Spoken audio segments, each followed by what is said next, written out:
Hi, my name is Nathan, and this is probably my first video uploading on this YouTube channel.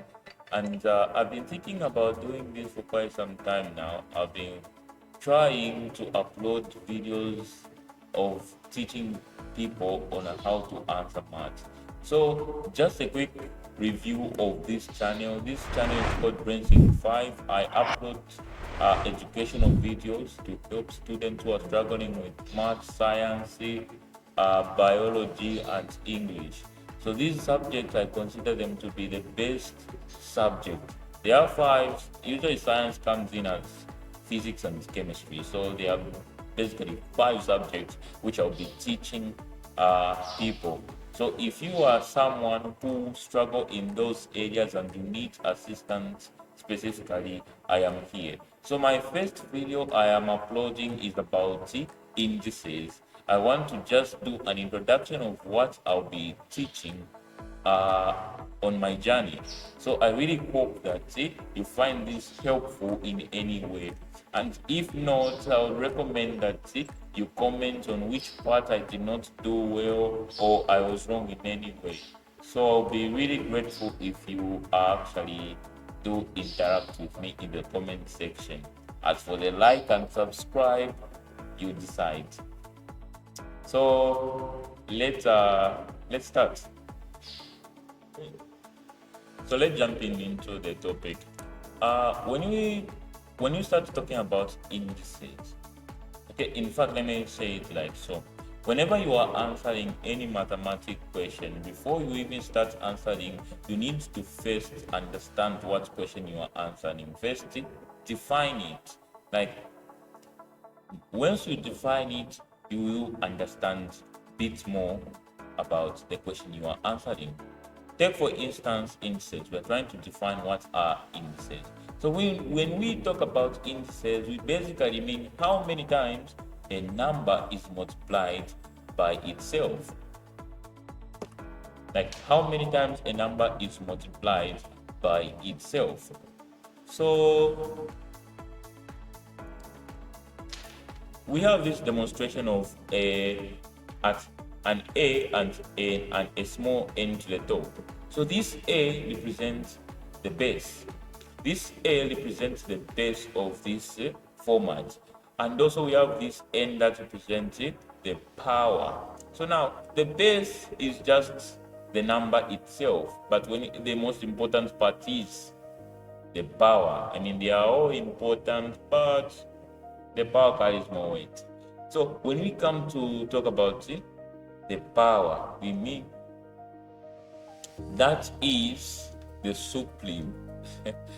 Okay, let me say that is the guy that is going to be telling this base do this. Okay, this is the one that is going to be instructing the base to do things. Like this power is going to tell the base to be multiplied that much times. Let me give an example. Let me give an example of this. So we have these two here with the power 3. Do you see it right here? So we have these two here and the power 3. The 3 is telling the 2 to multiply itself how many times? 3 times. So that is why we have 2 and 2 and 2. So now how did we get to the conclusion of it? I'm sure you already know about basic mathematics. We just did 2 by 2, which gave us 4, 4 by 2, which gave us 8. You see, we are not multiplying 2 and 3. We are multiplying 2 3 times.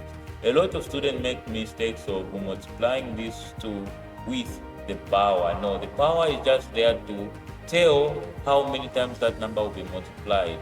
That is why we got to 8. So now let's talk about the 5 laws of indices.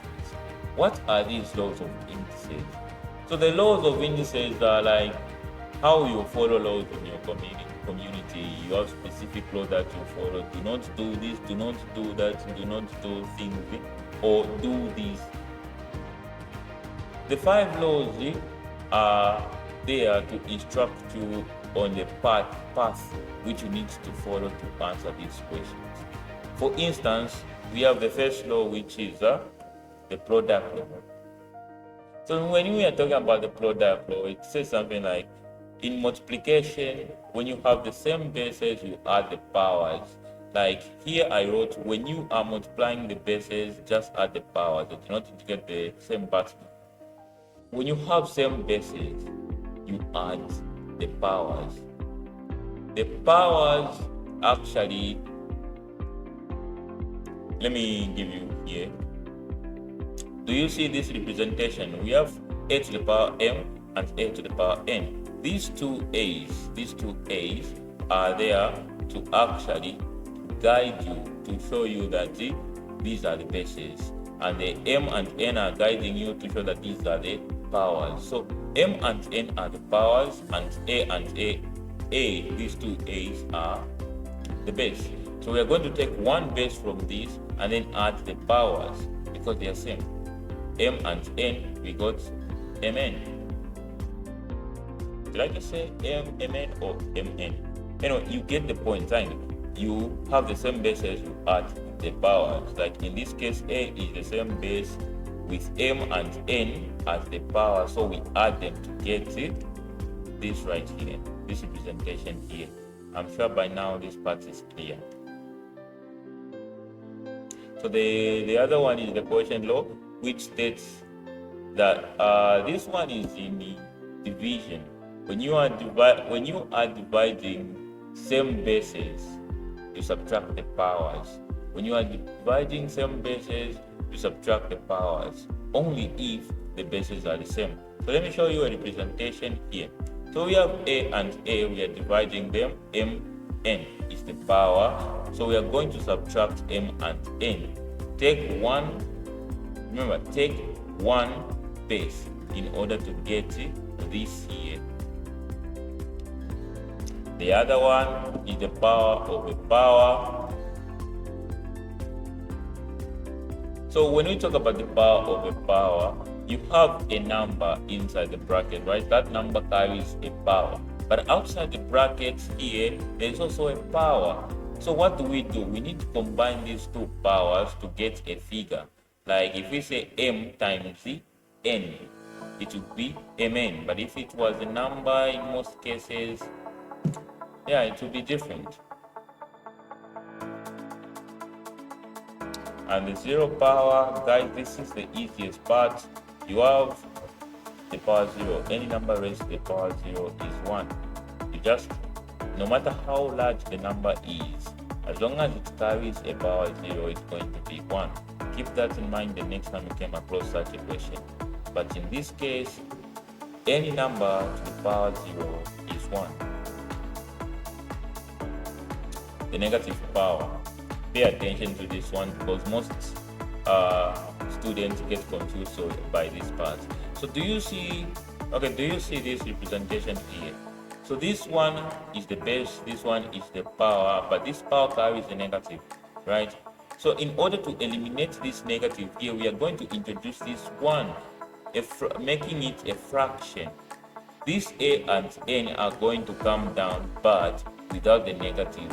We have already eliminated the negative here in order to get this. But these two are one and the same thing. That's why the equal sign existed here, because this is equal to this. They are not different. They have different appearance, but are the same. So in short, flip it if you have a negative. The negative means turn it into a fraction. Reciprocal method. Like most questions actually come in form of a fraction. So in order to eliminate the negative of that fraction, just flip them.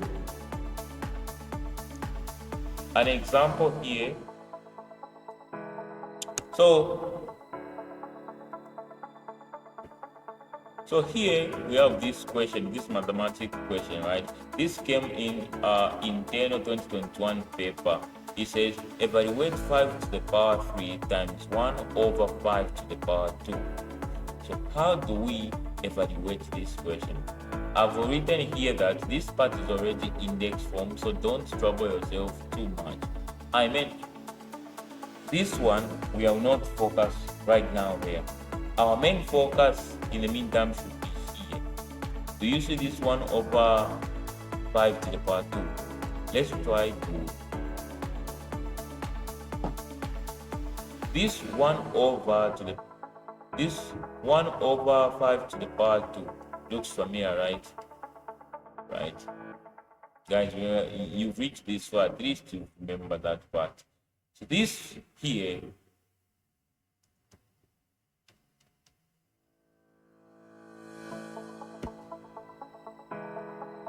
eh? Hmm? Hmm? Hmm? You get it, right? So this 5 to the power negative 2 and this 1 over 5 to the power are one and the same thing from the negative power. So these two are one and the same thing. The only difference is they have different appearance, but they are the same. So we can represent it in this form. So in order to answer this question, we are going to take this form, this representation form here, which is 5 to the power 3 times 5 to the power negative 2. Are you following? Do you see? Does this representation here looks familiar to you? The product law. So the product law here states that you have the same bases. In multiplication, you add the powers. So we are going to add the powers here to get something like so. So we are going to add this 3 plus negative 2. If this is a negative, positive and negative gives you a negative. So it will be 3 minus 2, which will give you 5 to the power 1. There you have it, guys. There you have it, guys. So actually, when you are answering indices, you just have to follow the laws. There's one which I haven't mentioned, I know, and I really hope that someone in the comment section actually speak out which law it is, to know who's actually following what I'm saying here. But all you know, this channel is meant to make things easier. We are just communicating in I can think of it as we are just communicating as friends here. We have a study session, we are talking. That is what I'm doing here. I'm not trying to be professional or anything. I'm just here to make things much easier and simpler for you. For us, we all have something to learn. So if you by any chance found this channel interesting or helpful, I really appreciate if you subscribe. So if you would actually subscribe to this channel, it will be really helpful to me. It shows that there are people who actually want to see me more. Like you want me to continue doing this. By subscribing, you actually help me to continue teaching. It will help me to understand that there are people there who want me to continue teaching, and what I'm doing actually make things much easier for them to understand. So if you are someone who's interested in joining this channel of mine, I would recommend that you consider subscribing. It would be really helpful for me. Anyway, thank you guys for the attention that you have given me. See you the next video I'll make. Anyway, thank you.